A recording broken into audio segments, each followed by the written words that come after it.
हल्द्वानी मामले में उत्तराखंड की बीजेपी सरकार को बड़ा झटका लगा है। सुप्रीम कोर्ट ने नैनीताल हाईकोर्ट के फैसले पर रोक लगा दी है। सुप्रीम कोर्ट ने कहा कि रातों रात 50,000 लोगों को हटाया नहीं जा सकता है। सुप्रीम कोर्ट ने इसके साथ ही राज्य सरकार और रेलवे को नोटिस भी जारी किया है। और क्या कुछ कहा है सुप्रीम कोर्ट ने, देखते हैं ये रिपोर्ट। सुप्रीम कोर्ट ने उत्तराखंड हाईकोर्ट के उस फैसले पर रोक लगा दी है जिसमें रेलवे की 29 एकड़ जमीन पर अवैध कब्जे को गिराने का आदेश दिया था। सुप्रीम कोर्ट ने कहा कि अब उस जमीन पर कोई कंस्ट्रक्शन और डेवलपमेंट नहीं होगा।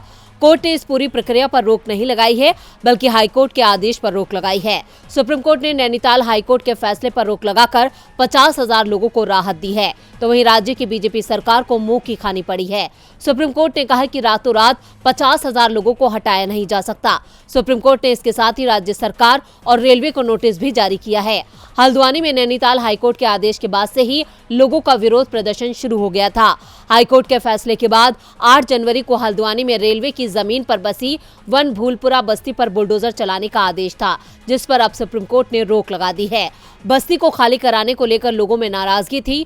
कांग्रेस के पूर्व सीएम हरीश रावत भी इस मामले को लेकर हल्द्वानी में उपवास पर बैठे हैं। रावत ने कहा कि पुराने समय से रह रहे लोगों का पुनर्वास किया जाना जरूरी है। आपको बता दें कि उत्तराखंड के हल्द्वानी का ये विवादित इलाका 2.2 किलोमीटर में फैला है।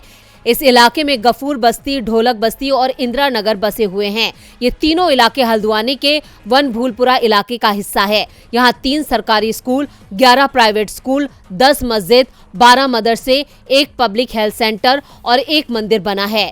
हल्द्वानी में जिस जमीन को लेकर विवाद है उस पर 4,000 परिवार रहते हैं। रेलवे का कहना है कि उनके पास पुराने नक्शे और रेवेन्यू रिकॉर्ड हैं जो जमीन पर उनका दावा साबित करते हैं। हालांकि विरोध कर रहे लोगों का दावा है कि वो यहाँ पीढ़ियों से रहते हैं। पिछले साल 20 दिसंबर को नैनीताल हाईकोर्ट ने रेलवे को जमीन खाली कराने का आदेश दिया था। डीबी लाइव की रिपोर्ट।